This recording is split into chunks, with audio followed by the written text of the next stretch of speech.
So sperm count ఎలా పెరుగుతుంది, ఏ foods తీసుకుంటే స్పర్మ్ కౌంట్ పెరుగుతుంది అని ప్రతి ఒక్కళ్ళు వీడియోస్ చూశారు. స్పెషల్లీ నా వీడియోస్ కూడా చూసి నాకే వచ్చి చెప్పారు, మేడం ఈ డైట్ చెప్పారు, ఇదే ఫాలో చేస్తున్నాను నేను, మంచి ఇంప్రూవ్మెంట్ కనిపిస్తుందని. సో ఈ వీడియోస్ అయితే మీకు చాలానే యూట్యూబ్లో అవైలబుల్గా ఉంటాయి. But do you know that there are some foods which can kill your sperms? So let's talk about top sperm killing foods. So sperm kill చేసే ఫుడ్స్ ఏమేమి ఉంటాయో దాని గురించి మాట్లాడదాం. నంబర్ 1 అండి, ప్రాసెస్డ్ మీట్. ప్రాసెస్డ్ మీట్ అంటే ఇప్పుడు మన ఇంట్లో నార్మల్గా మనం మీట్ తెచ్చుకుంటాము, వండుకొని తింటాం. ఇండియన్స్ ఎక్కువ ప్రాసెస్డ్ మీట్ వాడరు. ప్రాసెస్డ్ మీట్ అంటే సాసేజ్ ఫామ్లో, బేకన్ ఫామ్లో ఆల్రెడీ బయట తీసుకున్న మీట్ని బాగా ప్రాసెస్ చేసి గ్రైండ్ చేసి ప్యాకెట్స్లో పెట్టి అమ్ముతారు. ఎక్కువ అబ్రాడ్ కంట్రీస్లో ఇది చేస్తారు. సో ఈ ప్రాసెస్ చేసే టెక్నిక్ ఏదైతే ఉంటుందో దాంట్లో లాట్ ఆఫ్ కెమికల్స్ ఇన్వాల్వ్ అయి ఉంటాయి అన్నమాట. So these chemicals are directly killing the sperms. So processed meats number 1. Next వచ్చేసి ట్రాన్స్ ఫ్యాట్స్. ఎక్కువ ట్రాన్స్ ఫ్యాట్స్ కన్జ్యూమ్ చేయడం. ట్రాన్స్ ఫ్యాట్స్ దేంట్లో వస్తాయంటే ఫ్రైడ్ ఫుడ్స్, ఫ్రెంచ్ ఫ్రైసే కానివ్వండి, లేదా బయట బండి సైడ్ మనం ఫుడ్ తింటాం, అదే ఆయిల్లో మళ్ళీ మళ్ళీ ఫ్రై చేస్తూ ఉంటారు. ఓకే, సో ఒకటేసారి యూజ్ చేసిన ఆయిల్ని మళ్ళీ మళ్ళీ ఫ్రై చేయటం వల్ల ట్రాన్స్ ఫ్యాట్స్ ప్రొడ్యూస్ అవుతాయి. These are very very harmful. And ఈ ట్రాన్స్ ఫ్యాట్స్ అన్ని స్పర్మ్ని డైరెక్ట్గా కిల్ చేస్తాయి. అండ్ ఆల్సో ప్యాకెట్లో చిప్స్ కానీ స్నాక్స్ కానీ అమ్ముతారు కదా, ప్రిజర్వేటివ్స్ వాడటం, అన్ని రకాల కెమికల్స్ యూజ్ చేసి దాన్ని ప్యాక్ చేయటము, ప్లాస్టిక్ బ్యాగ్స్లో ప్యాక్ చేయటము, ఇవన్నీ కూడా they are directly killing the sperms. So first ఏం చెప్పానండి, ప్రాసెస్డ్ మీట్స్. ఇది ఎక్కువ ఇండియాలో అవైలబుల్ లేదు, but okay, let's keep that option aside. Next is trans fats. ఇది చాలా, వర్షాకాలం వచ్చిందా బజ్జీలు తింటారు, ఎండాకాలం వచ్చిందా ఇంకేదో fried food. So fried food ఇంట్లో అయినా సరే అండి, ఆయిల్లో డీప్ ఫ్రై చేసిన foods, that is not at all good for sperm. Not only sperm, ఎవరికి కూడా అది మంచిది కాదు. ఈవెన్ చిన్న పిల్లలు కూడా ట్రాన్స్ ఫ్యాట్స్ హై ఉండటం వల్ల వాళ్ళకి రకరకాల డిసీజెస్ మొదలవుతున్నాయి. నెక్స్ట్ థర్డ్ వచ్చేసి హై ఫ్యాట్ డైరీ కానివ్వండి, లేదా ఎనీ హై ఫ్యాట్ ఫుడ్స్. ఇప్పుడు డైరీ వచ్చేస్తే చీజ్ ఉంటుంది, క్రీమ్ ఉంటుంది, ఇవన్నీ కూడా ఫుల్ ఫ్యాట్. అది ఓన్లీ ఫ్యాట్ పక్కన తీసేసి ప్రోటీన్ కంటెంట్ అంతా తీసేసి దాంట్లోంచి ఓన్లీ ఫ్యాట్ యూజ్ చేస్తే క్రీమ్ అండ్ చీజ్ వస్తాయన్నమాట. సో దీంట్లో ఏంటి ప్రాబ్లమ్ స్పర్మ్స్కి అంటే, కొంతమంది చీజ్ మంచిదే అంటారు, మరి మిల్క్ ఇవన్నీ మంచివే అంటారంటే, హై ఫ్యాట్ మీరు ప్రొడ్యూస్ చేసే కౌస్ కానీ బఫెలోస్ కానీ నుంచి వచ్చే మిల్క్, వాటికి ఇంజెక్షన్స్ ఇచ్చి ప్రొడ్యూస్ చేస్తున్న మిల్క్. సో ఈ స్టిరాయిడ్ ఇంజెక్షన్స్ ఈ యానిమల్స్కి ఇవ్వటం వల్ల ఎక్సెసివ్ మిల్క్ ప్రొడ్యూస్ అవుతుంది. సో స్టిరాయిడ్స్ తీసుకోవడం వల్ల, లేదా too much of estrogen hormone ఉండటం వల్ల, హై ఫ్యాట్ అనగానే ఈస్ట్రోజన్ హార్మోన్ అనమాట.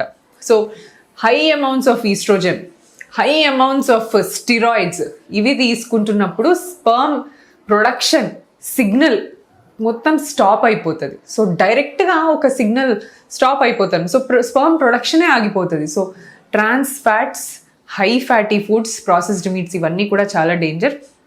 ఇవి కాకుండా sugary beverages, sodas, cool drinks, ఏదైనా షుగరీ బెవరేజ్ ఏది తీసుకున్నా కూడా టూ మచ్ షుగర్.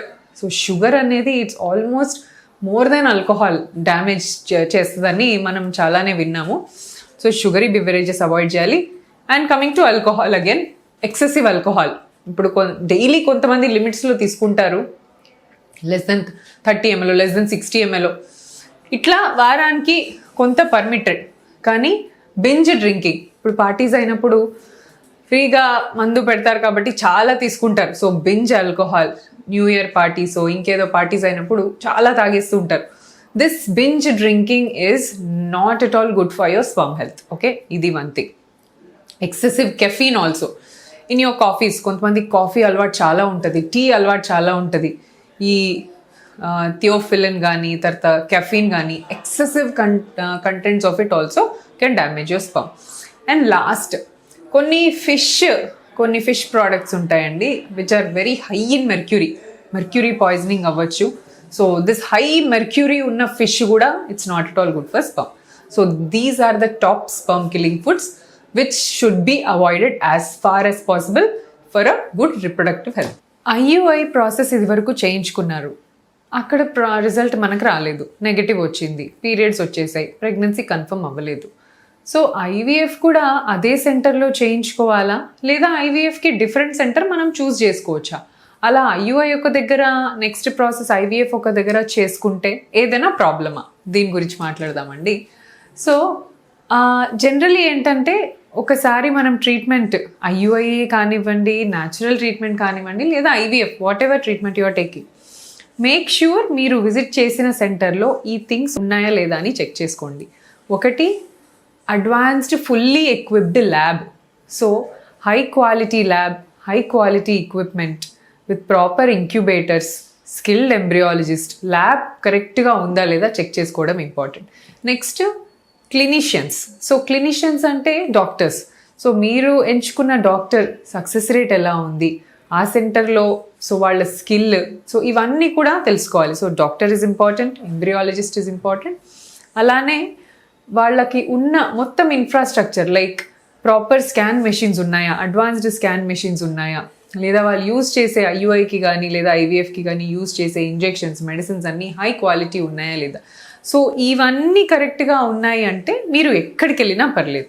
సో మీరు కరెక్ట్ సెంటర్కే వచ్చి ఐయుఐ చేయించుకున్నారనుకోండి, everything will be correct. So మీ ప్రాసెసింగ్ ఆఫ్ ద స్పర్మ్ని మనం ఐయుఐలో ప్రాసెస్ చేసి వేస్తామన్నమాట. సో దానికోసం మనకు సెంట్రిఫ్యూజ్ కావాల్సి ఉంటుంది. తర్వాత ఆండ్రాలజిస్ట్ ప్రాపర్గా స్పర్మ్ని ప్రాసెస్ చేయాలి. నార్మల్ స్పర్మ్ని, అబ్నార్మల్ స్పర్మ్ని మనకి డిఫరెన్స్ ఐడెంటిఫై చేయాల్సి ఉంటుంది.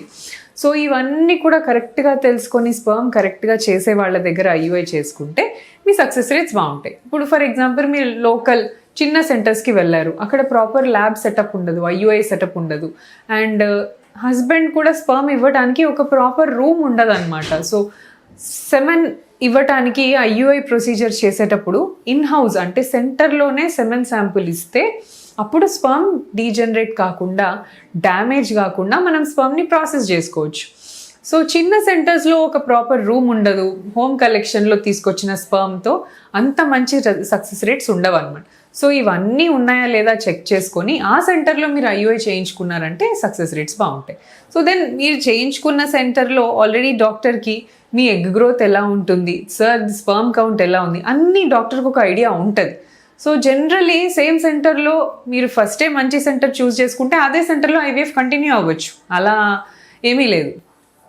And but if you want to change or if you're relocating from this place, so ముందు హైదరాబాద్లో ఉన్నారు, అక్కడ ఐయుఐ అయింది, but now you are relocating to somewhere else, different place, అప్పుడు మీకు ఆప్షన్ లేదు. So you can go to different centre. దానివల్ల మీ ఒక దగ్గర అయింది కదా ఇంకో దగ్గర వెళ్ళినప్పుడు సక్సెస్ రేట్సా లేదా అన్నీ మళ్ళీ ముందు నుంచి అన్ని టెస్టులు ఫస్ట్ నుంచి చేస్తారా, డాక్టర్ కొత్తగా చూస్తున్నారు కదా.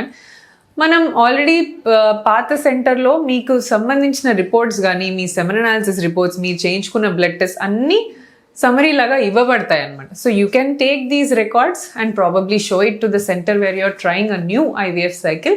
సో అక్కడ మీకు మళ్ళీ అన్నీ రిపీట్గా చేయకుండా మళ్ళీ ఒక్కసారి స్కాన్ కానీ, అనాలిసిస్ కానీ, ప్రాపర్ హిస్టరీ టేకింగ్ అన్నీ మళ్ళీ ఫస్ట్ నుంచి తీసుకొని అప్పుడు ప్రొసీజర్ మొదలు పెడతారు. So there is no harm even if you change the centres or change locations for 2 treatments. కొంతమంది ఐయుఐ ఒక సెంటర్లో చేయించుకుంటారు, వాళ్ళకి సాటిస్ఫాక్షన్ లేక ఇంకో సెంటర్కి వెళ్తారు. So that's not an issue, but make sure మీరు వెళ్ళే సెంటర్లో ఐవీఎఫ్ ఆర్ ఐయుఐలో skilled embryologist, good clinicians and proper infrastructure. So advanced technologies with RI witness. So main thing ఏంటంటే మీ గ్యామెట్ మిక్సప్ అవ్వకుండా ట్రాన్స్పరెంట్గా అన్నీ మీకు చూపించే సెంటర్ని ఎంచుకోవడం ఇంపార్టెంట్. బయట చాలా చూసాము, వేరే వాళ్ళ గ్యామెట్స్ తీసుకొని వేసేయటము, ఎక్కడో పుట్టిన బేబీని వీళ్ళకి సరోగసి అని చెప్పి ఇచ్చేయటం, ఇలాంటివి ఎన్నో మీరే చూసుంటారు. సో ఇలాంటివి జరగొద్దు అంటే మీరు ఎంచుకున్న సెంటర్లో ట్రాన్స్పరెన్సీ, ఎథికల్గా చేస్తున్నారా లేదా, అండ్ ఆర్ఐ విట్నెస్ సిస్టమ్, మీ గ్యామెట్ మిక్సప్ అవ్వకుండా మీకు ఒక యూనిక్ క్యూఆర్ కోడ్ ఇస్తున్నారా లేదా, ఇవి చూసుకోవడం ఇంపార్టెంట్. నేను మీ doctor Shruti, consultant fertility expert at 49 hospitals, LB Nagar branch.